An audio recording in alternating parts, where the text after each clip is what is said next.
Great peace, 𓀨🀨𓀴�, and all the rest of that good stuff. Right now, I'm making a video about language, particularly in the Muskogee region, which would be from eastern Florida over to western Mississippi, on up to the Great Lakes, in the Ohio region, and also the Michigan region. So we're gonna go over a few words and a few basic instructions. We're gonna try to interplay it. So this is very crucial because a lot of us, we don't understand language as well as others. So this is going to be a crucial point. So yeah, let's go ahead and get into it. All right, so you can see here, we have the category of B in the Choctaw language dictionaries. If you look closely, you can see that the wordage is written in Latin. And right here I have a law dictionary, so we're going to get to that in a second.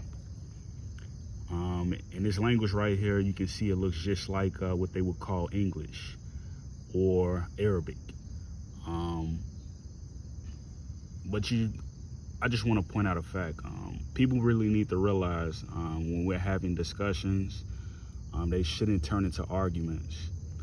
I feel like arguments are pointless because this word that we would call Choctaw, right here, 𓀨🀨𓀴🁀. This language, you really need to use your throat chakra. So if you're using your throat chakra, like, the pronunciation will come out clearly.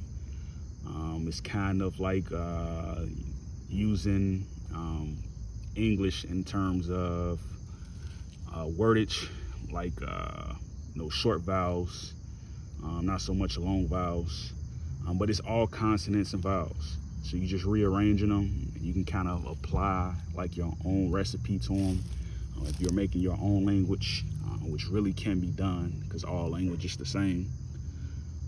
So it's like this. Bali. Like, these words, they all have a common ancestry, a common genealogy. You can like make your own type of a word. Like you got homonyms, synonyms, antonyms. You can go so far as, to take the cloak off other words, where you have a suffix added to a base or a root. A common word that's being thrown around right now is trans. So you may have transonyms, but no one is really touching on that. So you'll see it come to light eventually. It's just a matter of who's learning grammar and who's teaching it. So like the basic rule is the same. If you look at this C, chant, you can see that will be called an English word, but it's really a category of other words. So it means to cut down. So like, and it's being highlighted as a verb. So you can kind of gather there, like, these words, they all come from hieroglyph. Like if you're carving something out in stone, if you're trying to make a point of action, if you're trying to get something done or something in action, like, these are the words to use because they all come from like a hieroglyphic origin. I don't want to say Egyptian because that would be very biased. So the thing that I like about these words is that you can put them together in syntax and get your point very well managed and across. And you can also veil the meaning that you're trying to get across to some audiences, but not others. So I kind of look at this language as like Amharic, even though people will be against saying that because it's strictly used or cloaked as Choctaw. So, just look at the words as I turn the pages. This is one of my favorite words, 𝓀₨🀨🀨. a prong in time, to be prong, sing. So you can kind of gather what that means in your own sense. 𝓀𝓀𝓴, to lift, to raise it up. You kind of gather that in a sense as meaning something like a chant or praise. So let's go over here to this law book real quick. Now, law is very pretentious to some. You can see right here, cashier. In military law, to deprive a military officer of his rank and office. So if we're depriving something, it means we're either suspending it or we're not giving it enough leeway. So you don't want to be a cashier. And that kind of goes along with being your own bookkeeper. And that also kind of goes along with being a serf, or what you would call a peon. So we see people when they graduate high school, you know, their parents tell them to get a job, and one of the quickest jobs that they get is at like a convenience store or something like that, or a grocery chain, and they do cashiering. There's nothing wrong with the experience of getting it, but at the same time, that's not something that we should be looking forth to if we're, you know, enforcing law or what have you, or really trying to live out the true meaning of our forefathers and ancestors. So let's just kind of wind down and look at these words. This word is right here, and this word is right here. They're all the same. There's no difference.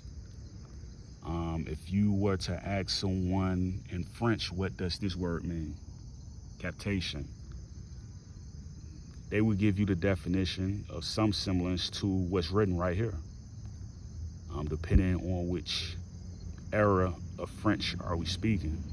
And then you may have another tribe come along that will pronounce that same word, but with the accent or a different variation, but not so much subtle. And the thing you would see is it's the same word. They'll just cloak it as Latin, or they'll cloak it as 𝓀𝓨𝓴, or they'll cloak it as 𝓀𝓨𝓴, or they'll cloak it as something else. But all this language is the same. A C is a C, whether it's capital or it's lowercase. You could pronounce a C differently than the common people would pronounce it with the cuss sound. But yeah, just realize that. So let me just turn the page. We're in the C's right now. Captation tax, one which is levied upon the person simply, without any reference to his property, real or personal, or to any business in which he may be engaged, or to any employment which he may follow. So as we know, if we're dealing with tax, and you can see right here, captation tax, if we're dealing with tax and we're talking about employment, we have to separate the two. If we're doing employment in America, one of the things that they ask you before you do an I-9 form, or after, depending on, you know, the process or who's doing it, the thing that they do is they'll say like, are you non-resident or, you know, non-citizen or something like that. That, again, is unlawful. They're not supposed to do that because, again, this is a C.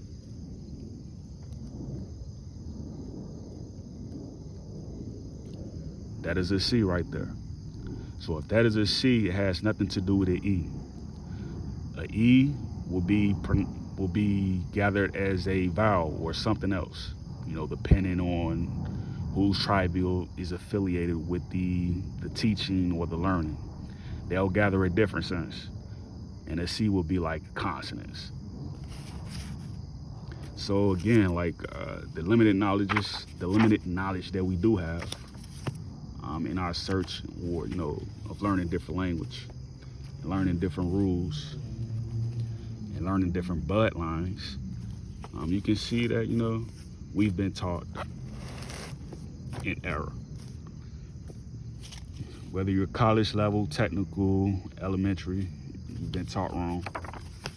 Because the ultimate goal is to really put sense together.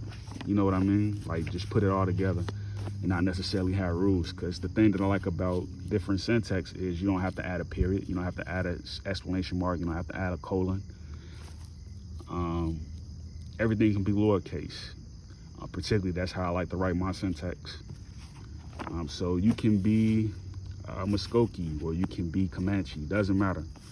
If you're dealing with tribal affiliations, it doesn't matter. If you want to deal with nationality, it's all the same thing. We're all one tribe. We just communicate differently. So this is biblical in a sense, so there's nothing wrong with it. It's kind of like Ishmael and Isaac. It's the same. We come from the same person.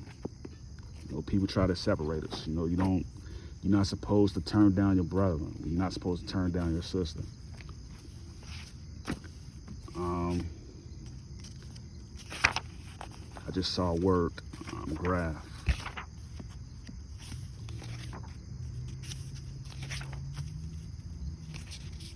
Well, let's touch on this. Gratification. Gratis.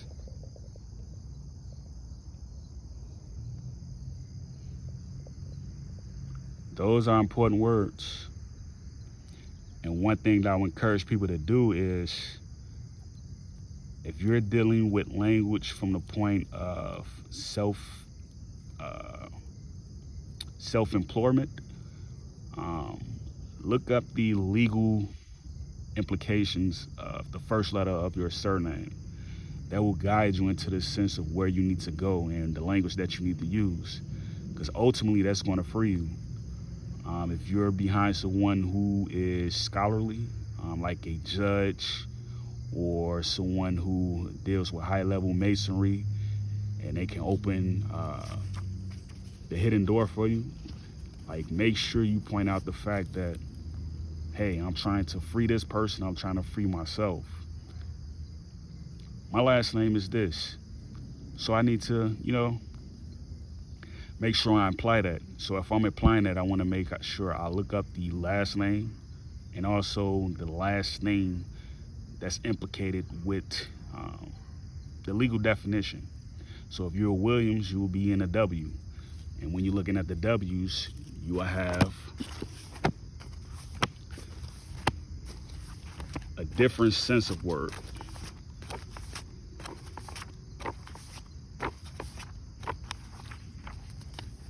So if you're William, you're dealing with Warren, you're dealing with water course, you're dealing with water gauge, you're dealing with way wardens. So we know you're dealing with military. All right. So if I'm a Williams, I want to make sure I use a word like this, wasters, because that's implying that you're dealing with old statues. So I'm about to close out. I should be back making another video. I'm not really trying to get my watch hours up. I just want to share information. America, 1828, the copper-colored people. Merriam-Webster. Make sure you get your hands on some copper and gold. Do not depend on the USD. ECOWAS is coming.